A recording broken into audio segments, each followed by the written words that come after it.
Hello everybody, welcome to Speakeasy. I'm Zach. I'm Jake. We are the Dirt Road Men. Today we have Brickhouse Maduro. Yeah, we're doing a cigar review. And yeah, we just lit them, but I've smoked a lot of these. God, that's so good. What are we doing again? Reviewing a really good Maduro, which is why I went ahead and poured a really good bourbon with it. I like the draw on it. I'll say that now. Yeah, so this is a Gordo size. It's like my favorite size. It's basically a Toro, but 60 ring gauge instead of a 54. Okay.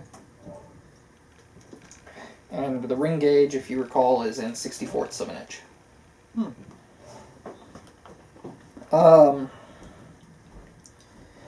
So, on Brickhouse Cigars, they were originally founded in 1937 by J.C. Newman.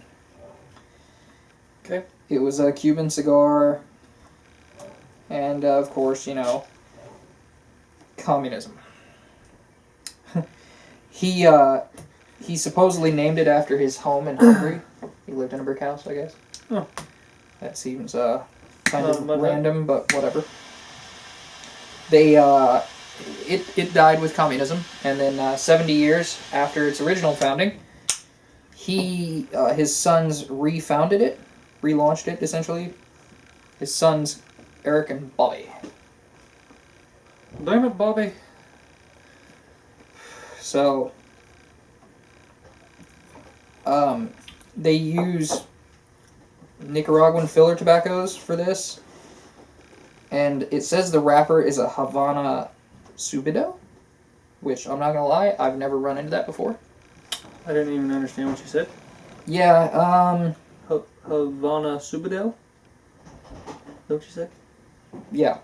Okay. I haven't run into that before, so I should have looked up what that is, but I didn't. They age their cigars for a year after they're rolled, so that they mellow them.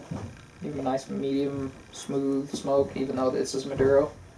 Is that a common thing, is to age cigars? Yeah. Some people will age their own cigars, some people flavor their own cigars and don't suck at it, apparently. Huh. We have not pulled that off. How do you smoke it if you don't suck? Alright, smartass. Yeah, they don't really give much else. The only tastes I really notice on this are like cedar, which could be just from, you know, mellowing humidor. Mm-hmm. And it's very earthy tasting and coffee. Mm-hmm. I don't get the dark chocolate or any of that. There's not really much of a sweetness to this one. No. Definitely more of the earthy. What in the Sam hell is that? My washer must be draining. Oh. We're just gonna roll with it. Yeah. It's not a vent. You guys will be okay. These were in our Maduro sampler. Wonderful I haven't sampler. had a brick house that I didn't like. Even their Connecticut wasn't bad. No, it's pretty decent. Now, I know we've reviewed Brickhouse as a brand before, but we were smoking different cigars and we were reviewing whole brands at a time then, which I figured out later would mean we'd be done in a year or so. We would already be out of cigars to review. Yeah, so we started reviewing, you know, individual releases. Some people review even different sizes and notice different flavors. I've never noticed different flavors on different sizes. It's just basically about mouthfeel. I could see where further down into a cigar, like halfway or beyond, where you might get different flavors because you've had longer time where the smoke's passing through all the tobacco. So I can see that. Yeah, and on like a torpedo, for instance, as it gets tighter, it's going to, the burn is going to kind of be more concentrated, I guess. Yeah. Still though.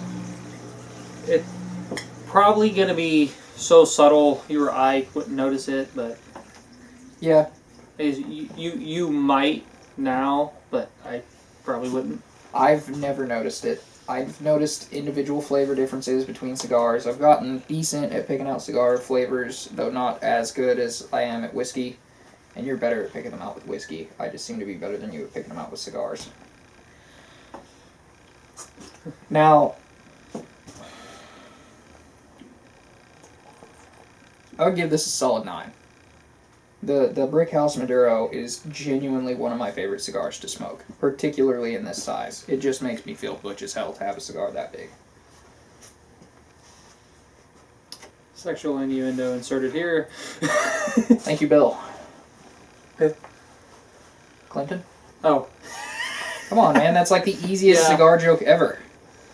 Yeah. My bad. In fact, I found some cigars that were labeled Plan B at a cigar shop not too long ago, and I was like, hey, look, they even cost about as much as the Plan B. It's $76 for a bundle. Oh, shit. And I texted it to somebody, and they were like, I don't think that would work. And I was like, yeah, it worked okay for Bill and Monica. So, you know. I think I'm on you with the 9. With you on the 9. Creepy. It's not gay.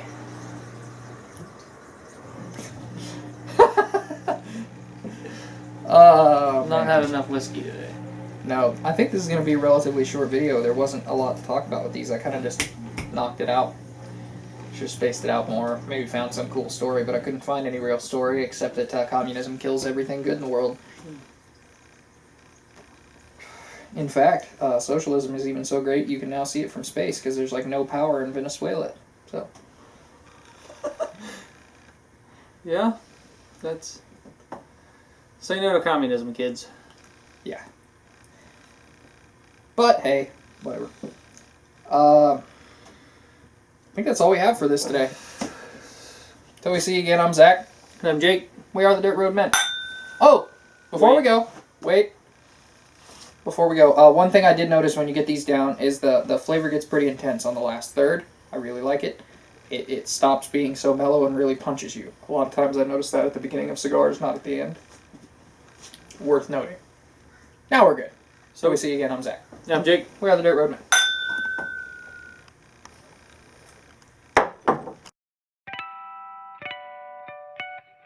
If you like this video, hit the subscribe button, the notification bell, drop us a comment, and check out our Facebook page for daily updates.